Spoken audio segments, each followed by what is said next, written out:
Di setiap polsek, di setiap polres, di setiap polda, di Mabes Polri ada unit yang namanya narkoba. Ada istilah parcok ini hanya ada di eranya Pak Sigit jadi Kapolri. Iya. Ini kita dalam rangka bentuk kecintaan kita kepada polisi. Tidak untuk itu polisi dilahirkan. Tidak untuk cawe-cawe politik lah polisi dilahirkan. Kita sangat sedih. 99,9% polisi masih bagus. Cuma unsur pimpinannya aja. Siswa SMA Jawa Tengah yang bilang katanya kejar mengejar apa segala macam, padahal ditembak. Jarang kita menemukan orang jadi bintang 3 tanpa jadi Kapolda. Tapi di era Sigit ini ada 3 orang jadi naik bintang 3 tanpa jadi Kapolda. Nah, untuk menghilangkan itu, maka ke depan boleh.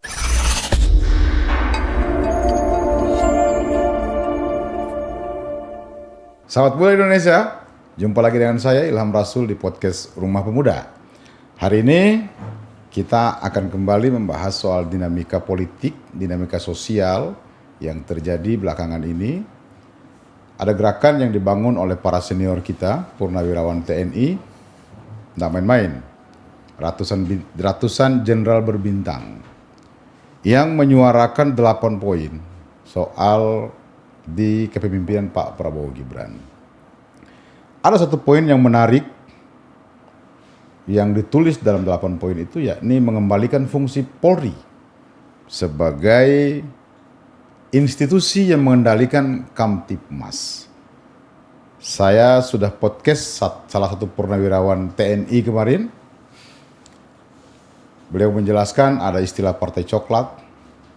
Banyak sekali sesuatu yang kira-kira negatif dalam perspektif purnawirawan TNI tentu saja.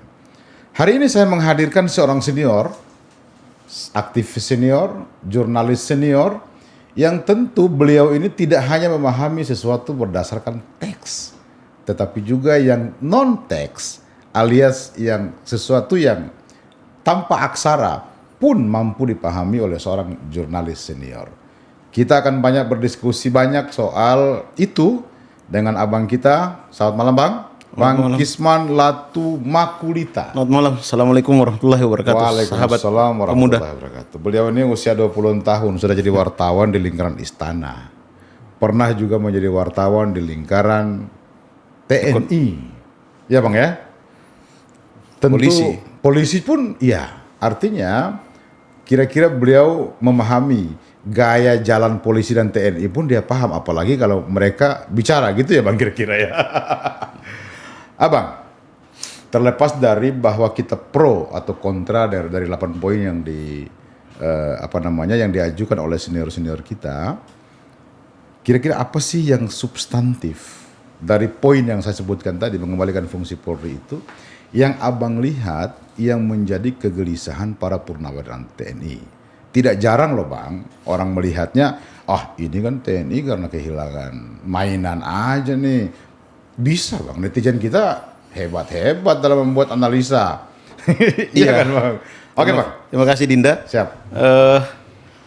Pertama, memahami pernyataan dari para jenderal TNI dan para kolonel ratusan ini, 8 poin, salah satunya adalah menyangkut kepolisian. Tapi saya mau bilang begini, memahami mereka harus dalam perspektif yang satu, kita adalah negara dengan pilihan politik demokrasi. Oke. Maka orang berpendapat itu sah dan boleh. wajar, Okay. terlepas suka dan tidak suka. Iya. Itu satu. Yang kedua, yang menyampaikan ini sejarah hidupnya cuma satu, hidup dan mati untuk negara. Iya. Artinya sedikit sekali orang yang meragukan integritasnya. Mereka masih hidup udah bagus. Okay. Kita ini termasuk tentara zaman sekarang bukan tentara perang. Oke. Mereka ini perang. Betul. Peluru lewat telinganya Iya. dan peluru lewat hidungnya itu hal biasa bagi mereka. Betul. Pemuda hari ini, kecuali pemuda yang dulu pernah ngiat kaki di gedung ini, Iya. itu pemuda pejuang. Tapi pemuda hari ini kan kita penikmat, hasil perjuangan. penikmat. Betul. Mereka ini adalah orang-orang yang mempertaruhkan nyawanya untuk bangsanya. Sehingga apa yang dilakukan oleh para bapak para sesepuh ini harus dilihatnya sebagai cintanya mereka kepada bangsanya. Logis Bang, logis. Pendekatan Abang sangat logis. Kalau dia tidak cinta, diam aja. Oke. Tapi apakah itu yang harus mereka biarkan? Sementara sumpah prajurit yang mereka bangun itu dibawa sampai mati. Oke. Karena ketika pensiun, semua prajuritnya tidak dicabut. Ya. Masuk dalam liang lahat, barulah sumpah prajuritnya itu dicabut. Hilang bersama Tidak berlaku hilangnya jasad mereka gitu. Bang. Ruhnya berpisah dari jasad mereka. Begitu ininya doktrin yang terbangun. Sehingga sebetulnya ini gampang saja. Kita lihatnya cuma dua aspek saja. Ini negara yang menjamin perbedaan pendapat dan orang menyuarakan pendapat, hal yang wajar. Iya. Yang kedua, memahami para sesepuh bangsa ini harus memahami mereka dalam bentuk kecintaan mereka kepada bangsanya. Iya. Mereka tidak mau bangsa ini dikelola dengan ugal-ugalan. Mereka tidak mau bangsa ini dikelola dengan aut-autan. Mereka tidak mau bangsa ini dikelola dengan cara-cara picisan.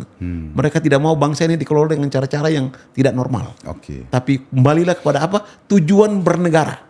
Oke. Di mana letak kita menemukan tujuan bernegara itu? Pembukaan batang tubuh UUD 45. Melindungi segenap bangsa dan seluruh tumpah darah Indonesia.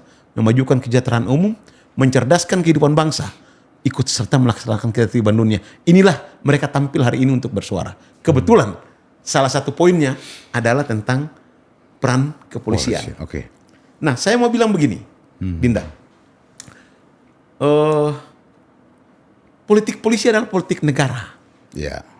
Bukan politik maunya Kapolri. Ya. Bukan juga politik maunya presiden. Bukan juga politik maunya tokoh-tokoh tertentu. Apalagi Tapi pesanan bagaimana, gitu ya. bagaimana negara menempatkan polisi? Bagaimana negara maunya membuat polisi? Contoh, di era Orde Baru, Oke. negara mau polisi ada dalam ABRI. Lalu bersama dengan dia ABRI, dia terlibat dalam dua mata. Mata pertama pertahanan keamanan, mata kedua sosial politik. Oke. Dia berperan dalam fungsi ini. Itu perintah negara. Ya.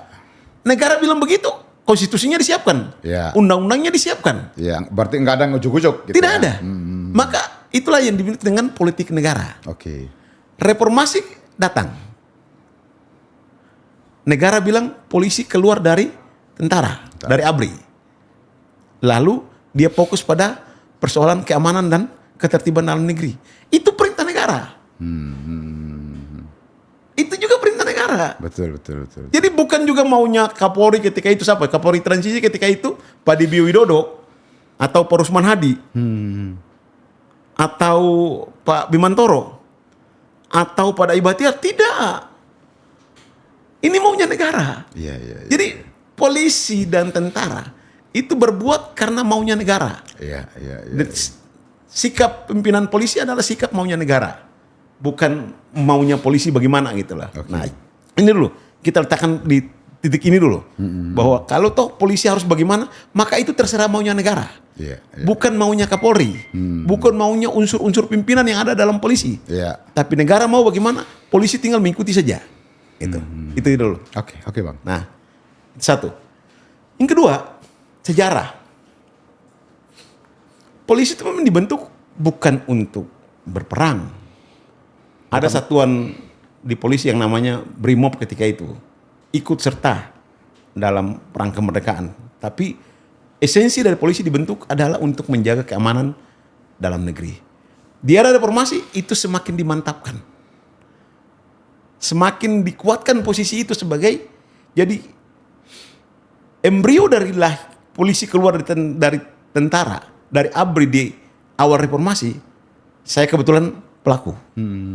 Adalah agar polisi fokus dalam menjaga urusan Kamtibmas. Oke. Urusan keamanan dalam negeri. Hal-hal yang berkaitan dengan Kamtibmas itulah menjadi domainnya polisi. Bukan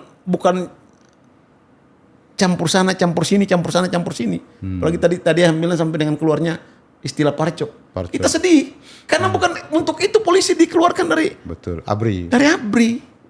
Polisi sudah bermain politik bersama dengan ABRI dalam doktrin yang namanya difungsi. Difungsi. Tapi dalam perjalanan kekinian polisi dikeluarkan. ABRI pun dikembalikan ke barak. Polisi dikeluarkan fokus urus keamanan. ketertiban masyarakat. Ya memang untuk itulah polisi dilahirkan. Hanya untuk ketertiban dan keamanan masyarakat itulah polisi ini ada. Oke. Jadi kalau untuk di luar itu, ya itu bukan domainnya polisi. Ya. Sehingga barangkali usul saya, hal-hal yang berkaitan dengan hari ini rasio kita itu polisi berbanding masyarakat itu masih jauh. Pak Jenderal Sutarman bilang 575 hari ini. PBB bilang normalnya 400 masyarakat berbanding satu polisi. Dan yang lain bilang sekitar 425 sampai 450. Tapi itu kesimpulannya masih jauh. Masih jauh. Nah, rasio yang sudah jauh ini makin dalam karena hari ini diperkirakan ada sekitar hampir 100.000 anggota polisi bekerja di luar tupoksi menjaga Kamtipmas. Abang bisa spill, Bang? Di luar dari Kamtipmas itu pada sisi mana mereka isi? Berapa di setiap polsek, di setiap polres, di setiap polda, di Mabes Polri ada unit yang namanya narkoba. Oke. Berapa banyak tuh polisi?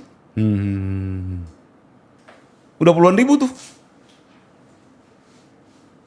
Oke, satu. Yang kedua, di setiap polsek, di setiap polres, di setiap polda, bahkan di Mabes Polri ada unit yang namanya pemberantasan korupsi. Oke. Untuk apa ada Kejaksaan Agung dengan Pitsusnya? Untuk ada KPK dengan Pitsusnya. Jadi korupsi ya udah serahkan kepada Kejaksaan Agung dengan KPK. Sehingga jangan lagi ada anggota polisi yang bekerja di luar tupoksi utama dia dilahirkan untuk menjaga ketertiban dan keamanan masyarakat. Udah berapa banyak tuh? Oke. Ada lagi yang namanya Densus. Padahal di luar ini semua kita sudah punya yang namanya Badan Narkotika Nasional. Ya. BNPT. BNN. Iya, BNN untuk narkobanya. Narkoba. BNPT Terorisnya Badan Nasional Penanggulangan Teroris. Terus KPK yang mengurus korupsi. Ya, penyidiknya rata-rata kepolisian. Ya, jadi ini supaya jangan terjadi bagusnya kalau jadi gini, ke depan itu harus ada pilihan. Oke. Mereka mau bertugas di polisi atau pindah. Pilih, tidak boleh ke sana nanti balik lagi naik pangkat, nggak boleh. Seperti Amerika punya DAE, Drug Enforcement Agency. DAE. Nah, ini yang harus kita tata. Oke. Ke depan ini kita harus tata, di era Pak Prabowo ini kita harus tata dan kita pastikan polisi hanya bekerja untuk satu tujuan. Menjaga, melindungi dan mengamankan masyarakat. Kalimat ringkasnya Kamtibmas. Rasionya masih terlalu jauh. Bekas Kapolri Pak Tarman bilang 575 berbanding 1 polisi. PB maunya 400. Yang lain berpendapat 125, ada yang bilang 150. Tapi intinya masih jauh. Untuk itu supaya jangan polisi tercecer ke sana kemari, ya balikin dia lah kepada ini, jangan lagi urus narkoba. Narkoba biarkan BNN saja. Jangan lagi urus teroris biarkan BNPT saja. Jangan lagi urus korupsi. Korupsi itu biarkan aja pada kejaksaan dan KPK. Sehingga polisi itu fokus pada keamanan ketertiban masyarakat. Oke, saya mau gali sedikit, Bang. Tadi Abang bilang bahwa polisi, TNI atau apapun unsur negara hari ini bekerja berdasarkan perintah undang-undang atau keinginan negara. Apakah dengan terbaginya personil kepolisian pada beberapa segmen tadi itu, kan tentu tidak mungkin terjadi ujuk-ujuk tanpa ada standar hukumnya, Bang. Kita sebutnya undang-undang misalnya. Undang-undang hari ini menurut Abang strukturnya bagaimana? Ya, kalau itulah makanya perlu kita tata. Oke. Kita tata, pastikan polisi bekerja di tupoksinya. Jangan lagi ini. Ini nggak beres ini gitu loh. Oke. Polisi cuma bekerja menjaga, melindungi, mengayomi, melindungi dan mengamankan masyarakat. Di luar itu jangan. Atau abang mau bilang karena mereka tercecer kemana-mana, akhirnya banyak polisi kemudian tergoda dengan beberapa fungsi menjaga Kamtibmasnya menjadi hilang. tidak optimal. Oke. Tugas utamanya menjadi tidak optimal. Akhirnya banyak yang tersangkut kasus di ada Kapolsek cewek di sana di Jawa Barat itu pesta narkoba. Oke. Jadi kita balik ke sana. Lalu apakah dia perlu diposisikan di bawah kementerian tertentu? Bisa iya, bisa tidak. Tapi tergantung kebutuhan negara tadi itu. Kebutuhan negara. Tapi bahwa polisi di bawah presiden di dunia ini cuma ada di 3 negara. 1 Indonesia, 2 Papua New Guinea, 3 satu negara lagi kecil di Afrika sana. Ini standar tidak normal. Oke. Tidak normal. Cuma ada 3 negara di dunia ini yang polisi di bawah presiden, kepala pemerintahan. 1 Indonesia, 1 lagi PNJ, 1 lagi ada saya lupa negara di Afrika. Selebihnya itu di bawah menteri. Tidak ada di bawah menteri. Kalau kepentingannya adalah kepentingan keamanan dalam negeri, berarti Mendagri mungkin. Bisa Mendagri atau dibentuk kementerian baru namanya Kementerian Keamanan Nasional. Oke. Sehingga dipimpin bisa juga oleh pensiunan polisi. Sehingga di sini bicarakan seperti TNI. TNI anggarannya ada atasnya Menhan misalnya. iya, anggarannya bicara politiknya di Menhan. Supaya besok jangan lagi ada istilah parcok itu. Yang bicara politik nanti tuh di kementerian itu. Oke. Ini kita dalam rangka hilangkan istilah parcok itu. Iya. Jadi dia harus ada di bawah satu kementerian yang membicarakan anggaran, yang membicarakan lobby politik, yang membicarakan lobby lain. Termasuk positioning polisi sendiri polisi. gitu ya. Yang kedua dalam rangka equal dengan TNI. Okay. Kalau TNI-nya di bawah Menhan, pembicaraan wilayah politiknya, sementara polisi di bawah presiden kan nggak equal gitu loh bos. Okay. Yang kedua ini terkebelakang. Masa kita contohin Papua New Guinea sebagai standar kita? Negara begini besar yang hari ini sangat disegani di kawasan ASEAN ini dengan presidennya Prabowo, kita paling disegani di ASEAN ini. Bahkan di Asia. Anda lihat sendiri bagaimana sambutan India kepada Pak Prabowo. Anda lihat sendiri sambutan negara-negara Timur Tengah kepada Pak Prabowo. Ada harapan negara dunia ketiga kepada presiden yang namanya Prabowo. Karena Indonesia selalu menjadi motor. Dinda jangan lupa, motor daripada kemerdekaan negara-negara Asia Afrika itu namanya Soekarno. Makanya ada namanya Konferensi Asia Afrika. Yeah. Motor daripada negara-negara dunia ketiga yang kita sebut dengan selatan-selatan itu namanya Soeharto. Makanya kita sebut dengan non-blok. Pertemuan non-blok terakhir di tahun 93 di Convention Center Jakarta. Pak Harto sebagai ketua gerakan non-blok. Setelah itu tidak ada lagi. Ya, bahkan kita memang lokomotif. Lokomotif loh, Dinda. Saya tahun 90 itu masuk ke Cina. Cina belum ada apa-apanya. Kota Peking itu masih bau toiletnya. Untuk satu urusan saya masuk ke Cina. Belum ada apa-apanya. Jadi kepala preman Asia di zaman itu, tahun 90-an itu namanya Soeharto. Untuk mengangkat dunia ketiga itu namanya Soeharto. Pak Harto ketika itu kepala preman, bukan ASEAN aja bos. Karena Cina belum ada. Cina hari ini baru jadi kepala preman. Tapi di zaman itu. Nah dunia ketiga juga hari ini sedang berharap dari namanya Prabowo. Presiden Prabowo. Itulah harapan dunia ketiga. Jadi kalau kita sudah diharapkan oleh dunia ketiga menganggap kita setinggi itu, jangan kita turunkan grade kita hanya dengan polisinya standarnya standar Papua New Guinea dong. Kan mundur bos, bukan maju itu bos.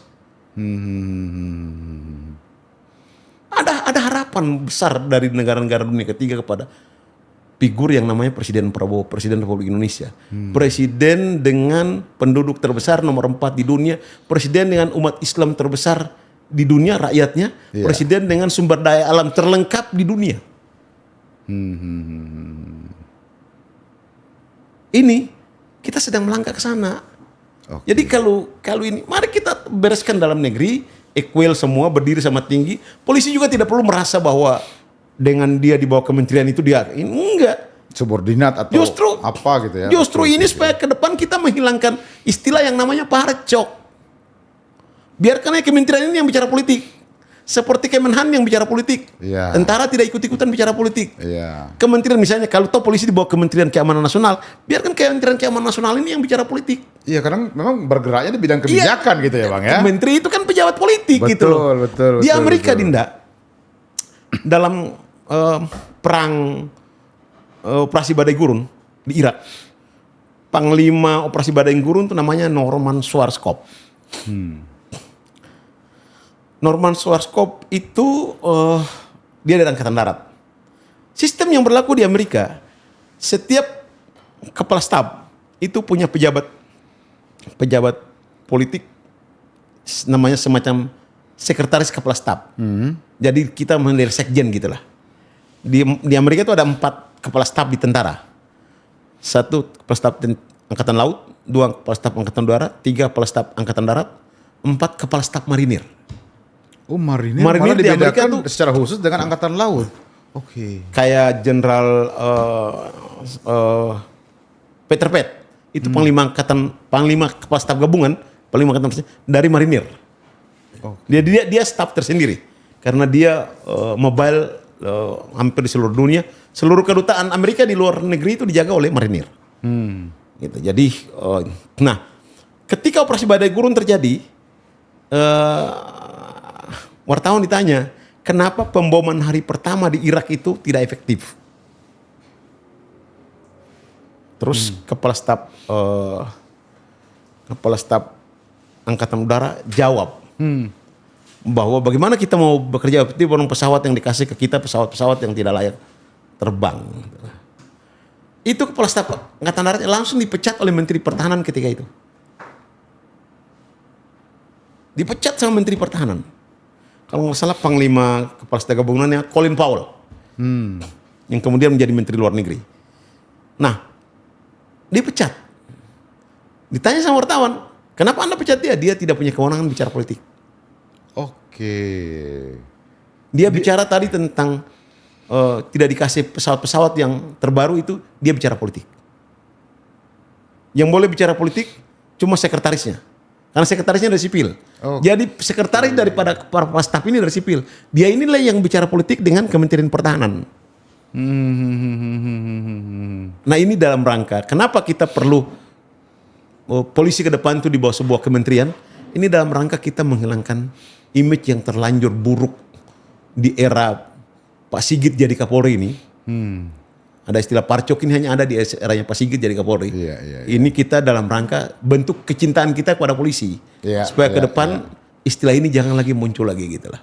Karena itu mengkerdilkan polisi, Bang. Sangat. Tidak untuk itu polisi dilahirkan. Tidak untuk cawe-cawe politik lah polisi dilahirkan. Kita sangat sedih. Saya sebagai pelaku. Bahkan saya diamanatkan oleh senior-senior polisi. Ya Pak Rusman Hadi. Ya Pak Nugroho Jayusman. Ya Pak Makbul Paduman Negara. Ya Pak Timur Pradopo, Pak Bambang Hendarso, termasuk Pak Tanto, Pak Nanan Soekarno. Minta saya untuk ikut bantu menjaga polisi. Supaya jangan sampai keluar dari rel ketika kami perjuangkan untuk keluar dari tentara dulu, dari TNI dulu. Iya, karena itu kan darah, Bang. Saya masih mahasiswa baru, Bang, tahun itu. Yang pastinya beginilah. Teman-teman polisi, unsur pimpinan polisi hari ini. Leting 91 atau ini tidak punya keringat sedikit tuh untuk mengeluarkan polisi dari tentara. Kami ini yang mengeluarkan. Sehingga kami sedih. Kalau hari ini kami harus kecewa, ya kami sedih karena polisi mendapat gelar terhormat sebagai parcok. Nah, untuk menghilangkan itu, maka ke depan boleh bicara politik, tapi menterinya yang bicara politik. Menteri yang membawahi polisi yang bicara politik. Oke, menteri apapun itu. Apapun itu, apakah dia menteri. Tapi saya usulkan bikin menteri baru namanya Kementerian Keamanan Nasional. Karena Mendagri sudah terlanjur urus otonomi daerah dan pemerintahan daerah. Iya. Biarkan aja, jalan aja. Biar fokus gitu Ini. ya. Kemenhan urus TNI, Kementerian Keamanan Nasional atau Kementerian Keamanan Dalam Negeri urus polisi. Selesai. Sehingga tidak boleh lagi ini yang boleh bicara politik adalah kementerian ini yang membawahi polisinya. Berarti yang abang maksud ini juga untuk menjaga kepercayaan publik terhadap kepolisian. Hari ini kan bang, kepercayaan publik sangat-sangat rendah Dinda. terhadap institusi kepolisian. 99,9% polisi masih bagus. Cuma unsur pimpinannya aja. Terutama di era Pak Sigit inilah polisi jatuh kepada titik nadir. Oke. Apa yang abang lihat dari kebijakannya Pak Sigit? Anda lihat, bayangkan dia mempromosikan orang yang namanya Teddy Minahasa. Itu 2 kali jadi Kapolda. Kapolda Sumatera Barat dan Kapolda Jawa Timur. Padahal Teddy Minahasa sudah bermain narkoba sejak masih jadi sahli. Dan itu ketahuan. Lo kan di pengadilan terbuka. Bahwa dia mulai bermain dengan narkoba ini sejak masih sahli. Oke. Sambo. 3 hari kasus Sambo itu, Kapolri yang namanya juru bicara Kapolri kita itu Brigjen Ramadan kepala Kapenmas itu masih bertahan bahwa tembak menembak. Kalau tidak ada tantenya Yosua Huta Barat yang berani membuka mayat ketika tiba di Jambi, maka hari ini Yosua Huta Barat itu tetap dengan stigma sebagai tembak menembak. Bukan orang dibunuh yang oleh dibunuh Sambo. gitu ya. Who is Sambo? Orang kepercayaannya Kapolri Jenderal Sigit. Listio Sigit. Dan konon itu banyak kasus ya bang ya, bukan hanya kasus pembunuhan ini. Udahlah, terakhir ada penembakan mahasiswa di Jawa Tengah, siswa SMA Jawa Tengah, yang bilang katanya kejar mengejar apa segala macam, padahal ditembak. Yang paling terakhir lagi ada pemerkosaan Kapolres terhadap anak perempuan. Oke. Udahlah, ini polisi di era Pak Sigit ini jatuh ke titik nadir. Udah demi kita semua harus menjaga nama polisi. Untuk menjaga itu Pak Sigit kembalikan itu jabatan kepada Pak Prabowo. Pak, saya sudah terlalu lama Pak jadi Kapolri. Ini Kapolri terlama dalam sejarah reformasi, 4 tahun lebih. Pak Idam Aziz ketika mau berakhir jabatannya cuma 1 tahun 2 bulan apa 3 bulan apa 4 bulan, diminta oleh Pak Luhut untuk mau diperpanjang. Apa kata Pak Idam? Pak, saya tidak usah diperpanjang supaya regenerasi di polisi tidak terhambat. Ini Pak Sigit udah 4 tahun. Iya. Udah 4 tahun. Oke, menarik ini. Menarik yang abang sampaikan. Kalau tadi kan abang bisa menyebut satu demi satu sejumlah anggaplah kelemahan dari seorang Pak Sigit Kapolri hari ini. Apa yang abang mau jelaskan dari kejadian itu? Apakah Pak Sigit ini dalam situasi mungkin ada kewajiban tertentu terhadap seseorang atau siapa gitu kan, sehingga dia harus memelihara ini bang? Terlalu berat beban yang dipikul dalam hubungan emosional antara Pak Sigit dengan Pak Jokowi. Oke. Bebannya berat itu hari ini di sejarah polisi itu jarang kita menemukan orang jadi bintang 3 tanpa jadi Kapolda. Tapi di era Sigit ini ada 3 orang jadi naik bintang 3 tanpa jadi Kapolda. Ada waktu itu bentuk penghargaan Padai kepada Pak Suyitno Landung. Wakabareskrim naik jadi Kabareskrim bintang 3. Tapi itu nggak lama kemudian pensiun. Karena bentuk penghargaan kepada dia pensiun dengan bintang 3 jadi aja. pendekatannya jelas ada. Ini hari ini Pak Sigit angkat 3 orang jadi bintang 3. Tanpa melalui Kapolda. 1. Sahardianto. Kaba Intelkam. Oke. Belum pernah jadi Kapolda. 2. Wahyu Hadiningrat. Astamarena. Belum pernah jadi Kapolda. 3. Komjen Martinus Hukum, Kepala BNN. Kepala BNN, betul. Belum pernah jadi Kapolda. Ini merit sistem model apa? Oke. Biar dia Kapoldanya 6 bulan, tapi pernah jadi Kapolda. Tapi ada nggak sih standarnya bang untuk naik bintang Jarang sekali. kedua itu? Jarang sekali. Jangan ambil pengecualian Pak Prabowo jadi Pangkostrat. Pak Prabowo itu pimpin pasukan Kopassus itu 10.000 orang. Iya. Ada pendekatan prestasi di situ. Udahlah, Pak Prabowo itu orang perang, Pak Prabowo itu orang pintar, Pak Prabowo itu. Apakah kualifikasi orang-orang ini setara dengan Pak Prabowo? IQ Pak Prabowo itu tinggi.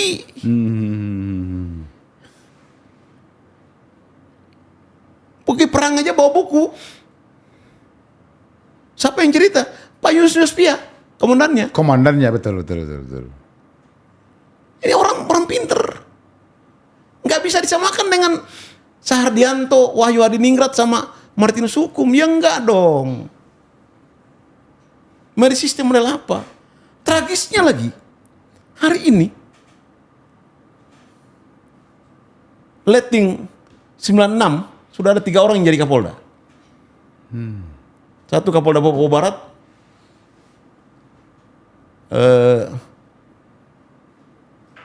Edison Iris. 2 Kapolda Jogja Ribut. 3 Kapolda Riau Heri Heriawan, biasa disebut dengan Herimen. Oke. Let Adi Makayasa 93, 94, 95 belum ada yang jadi Kapolda. Mari sistem model apa? Apakah orang ini orang-orang yang punya kesalahan pelanggaran tugas kepolisian sehingga mereka tidak dijadikan Kapolda? Nggak boleh. Atau memang Pak Sigit ada kebencian khusus kepada orang-orang ini? Mudah-mudahan tidak. Oke. Kan mestinya ada standar, kalau di ASN itu kan ada baper jakat, Bang. Itu dia. Oke. Cuma kan udahlah, kasihan polisi lah. Akid Adi Makayasa 95. Sandi Nugroho udah 2 tahun lebih itu menjabat Kepala Humas. Bahkan Adi Makayasa 94 itu sudah hampir 4 tahun tuh menjabat sekretaris PPATK. Nggak dapat promosi naik pangkat gitu, Bang, ya? Bukan, dikasih jabatan Kapolda. Supaya mereka pernah pimpin kewilayahan. Oke, supaya mengerti teritori gitu ya. Teritori. Jadi lucu. Naikin orang bintang 3 tanpa pernah jadi Kapolda, ada lulusan-lulusan terbaik. Loh, Adi Makayasa itu siapa yang kasih?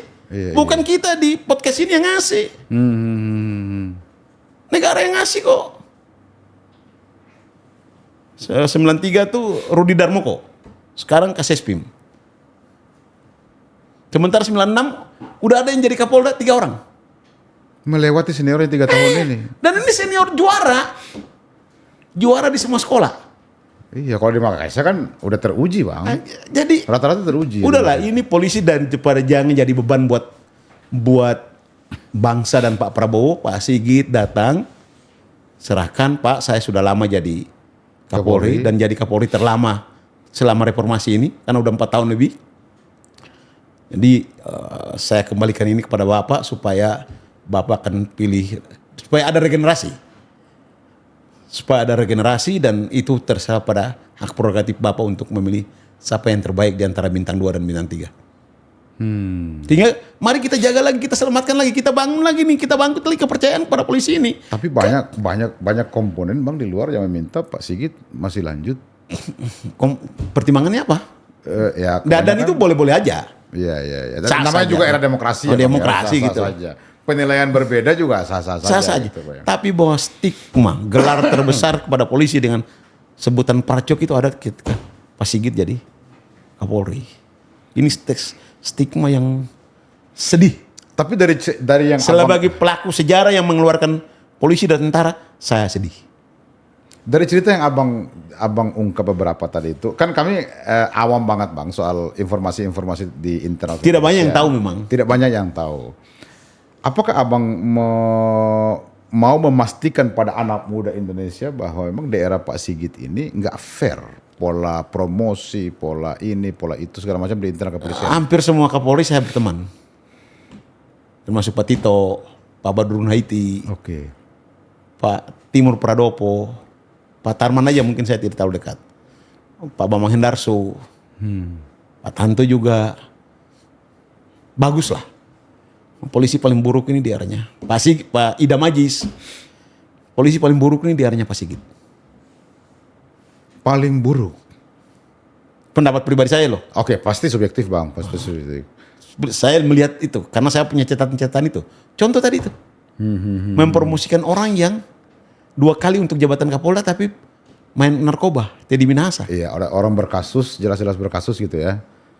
3 hari publik disuguhkan informasi bahwa kasus Yosua Huta Barat adalah tembak menembak. Ingat loh, juru bicara Polri itu bicara ex officio Iya. atas nama Kapolri loh. Iya, iya namanya jubir bang. Ex officio itu resmi. Betul. Tapi karena ada tantenya dua yang berani buka mayat saja lah, baru ketemukan bahwa itu ternyata dibunuh. Dan pelakunya Sambo, Kepala Divisi Propam. Bintang 2. Apa Pak Sigit lagi apa ini? Kok jadi begini? Kalau polisi saja kayak begini, bagaimana rakyat biasa? Saya mau keluar sedikit dari konteks bang. Silakan. Banyak orang yang menyebut nama Mr. S ini atau alias Sambo di kasus judi online, mafia tambang ilegal. Banyak sekali rumor itu bang. Apakah abang mau menegaskan bahwa Pak Sigit memelihara hal-hal itu? Saya mendengar tapi saya tidak punya bukti. Saya mendengar seperti Adinda dengar, Iya, tapi iya. saya tidak punya bukti. Yang pasti bahwa Sambo begitu dikjaya. Oke. Sambo begitu dikjaya. Sambo pimpin tim yang namanya Satgas Nusantara. Satgas Merah Putih. Satgas yang sangat full power. Anggota DPR Pak Mulfahri Harahap bilang Satgas Darah Biru. Satgas ini yang promosi duluan. Nah, kalau tidak ada kasus Yosua Huta Barat, mungkin Satgas itu masih hidup sampai sekarang. Ya dan konon sekarang ada ada segerombolan bubar gitu kan. Khususnya tadi yang saya sebutkan. Jadi udahlah, ini kita semua cinta polisi kok. Oke. Saya pelaku sejarah.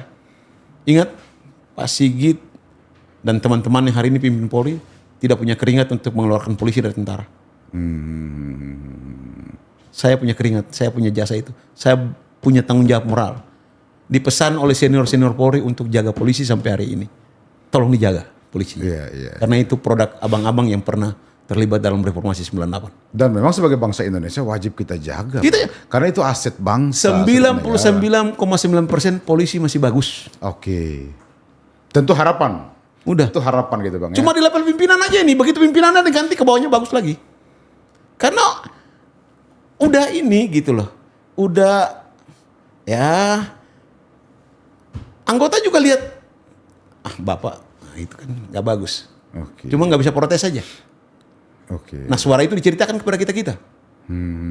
Suara hati sudah itu. Suara hati Kalau gitu itu loh. bersumber dari kepolisian sendiri ya, anggota kepolisian. Kita mendengar itu, meresap itu, memperhatikan itu. Cuma ya udah lewat kesempatan ini Oke. sebagai bentuk kecintaan saya kepada institusi kepolisian. Nah, saya ikut berkeringat, saya bersama teman-teman yang lain berkeringat untuk mengeluarkan polisi dari tentara, maka saya tidak berhenti untuk menjaga polisi agar namanya tetap harum di mata masyarakat. Jadi abang sangat berharap Pak Sigit menyerahkan secara Udah. gentleman ke Pak Gentle Prabowo, kasih aja. kembalikan. 2, faktor terlalu lama. Oke. Yang ketiga, faktor kejenuhan juga. Oke. Supaya jangan tambah masalah lagi. Supaya nggak numpuk juga dengan generasi di kepolisian bang. Tidak bagus juga udah 4 tahun ini. Oke. Terkait Ya Pak Prabowo juga mungkin cari tempat lain buat Pak Sigit jadi menteri apa kayak menteri Iya, apa kayak iya, atau dubes kayak apa kayak gitu. Seperti Kapolri lain itu kan biasanya mantan Wakapolri itu tempatnya dubes. Kalau nggak salah dubes Malaysia atau dubes ASEAN lah yang ya penting. pada dulu kan dubes Malaysia kalau nggak salah bang. Iya, ada beberapa. Rusdi Harjo itu kan dubes Malaysia gitu. Oke.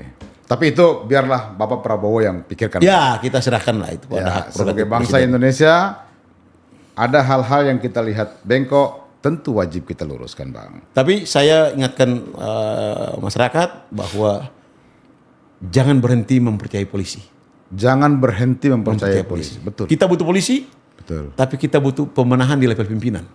Pembenahan di level pimpin. Ini masih bagus. Saya ulangi lagi, 99,9%, 99,99% polisi masih bagus. Oke. Apakah usul abang ini cukup tanpa harus mengembalikan polisi ke dalam negeri atau membangun?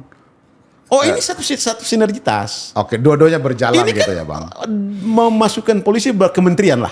Oke. Itu kan dalam rangka kita hilangkan stigma Betul. Parcok ini. Oke. Ini kan kita cinta polisi bos. Betul. Siap. Tidak ada kebencian untuk kita polisi karena negara ini butuh polisi. Negara tetap butuh polisi. Negara butuh TNI. Betul. Tapi kita tetap butuh TNI yang kuat. Jadi saya mau jelaskan begini. Satu waktu mungkin kita ini tidak punya presiden. Kita tidak punya DPR. Oke. Kita juga tidak punya Mahkamah Agung. Oke. Tidak punya BPK. Tidak punya polisi juga. Tapi kalau kita masih punya tentara yang kuat, maka kita bisa berdiri sebagai bangsa. Karena fungsi-fungsi ini masih bisa diisi oleh tentara, oleh TNI. Oke. Tapi ketika kita punya TNI lemah, maka awal dari kehancuran kita sebagai bangsa. Karena dunia luar memperhitungkan kita dengan segala aspek. Itu karena memperhitungkan kekuatan TNI kita. Bukan memperhitungkan kekuatan polisi kita. Bukan memperhitungkan kekuatan DPR kita. Tapi memperhitungkan TNI kita yang hebat. Abang. Hari ini saya tambah. Hari ini dengan masuknya KRI Naga Nusantara, kapal selam KRI Naga Nusantara dari Rusia. Semua negara kawasan ini sekarang anggap Indonesia paling berat. Karena rudalnya bisa menjangkau 9 sampai 10.000 kilometer KRI ini. Kalau Sudah ada di Indonesia nih, Bang? Udah ada. Berarti komen Tinggal 2 sampai 3 lagi yang mau masuk lagi. Itu dibuat oleh saat Pak Prabowo jadi Menhan. Berarti nggak diragukan komitmen pertahanannya Pak Presiden Republik Indonesia. Udahlah, kalau udah satu itu beliau udahlah. Jangan kita Oke. ragukan lah. Udahlah kita doakan semoga beliau sehat. Kita doakan udahlah. Ini orang pintar lah. Ini menarik Bang, tadi saran terakhir Abang itu kira-kira yang saya tangkap adalah perlu dilakukan penguatan fungsi TNI. Tapi saya tidak mau bahas pada malam ini. Oh iya tidak. Cuma Enggak, bukan. saya titip pesan aja kepada. Saya sekalian mau bilang Bang, saya akan undang Abang untuk bahas hal itu secara khusus. Oh iya. Iya. Sebelum kita tutup podcast kita Bang, izinkan saya untuk mohon kesediaan Abang untuk memberikan semangat pada seluruh pemuda Indonesia. Adik-adik pemuda Indonesia yang saya hormati, saya banggakan dan saya cintai. Pemuda tetap menjadi garda terdepan dalam setiap perubahan bangsa. Apalagi hari ini saya bicara di gedung yang menjadi cikal bakal lahirnya bangsa. Para pemuda menyeberang laut, belum ada pesawat ketika itu. Betul. Laut yang setiap saat dicegat oleh kapal Belanda. Tapi mereka sampai di gedung pemuda di Keramat Raya 108 ini untuk menyatakan berbangsa satu, bernegara satu, dan berbahasa satu. Itu adalah doktrin kemerdekaan. Sebetulnya kemerdekaan itu dimulai 1928 ketika para pemuda menyatakan berbangsa, itu bicara negara. Yes. Baru peresmiannya 17 Agustus oleh Bung Karno dan Hatta. Resepsinya. Nah, para pemuda harus bangga. Para pemuda harus tampil selalu menjadi garda terdepan untuk mengoreksi perjalanan bangsa ini. Tapi jangan lupa baca dan belajar supaya jangan asal ngomong. Nanti jatuhnya ya pemudanya tidak berkualitas. Itu kita hindari. Terima kasih. Siap. Terima kasih banyak Abang Kisman, luar biasa. Kita berharap senior-senior aktivis seperti senior ini terus memberikan semangat, motivasi kepada anak muda Indonesia supaya mereka tetap berada pada koridor pejuang. Jangan cuma menikmati hasil perjuangan para founder fathers Bang. Ya, jangan menikmati aja. Jangan menikmati aja meskipun hal-hal kecil seperti yang kita lakukan pada malam hari ini, insya Allah itu tetap nilainya tetap nilai berjuang. Assalamualaikum warahmatullahi wabarakatuh.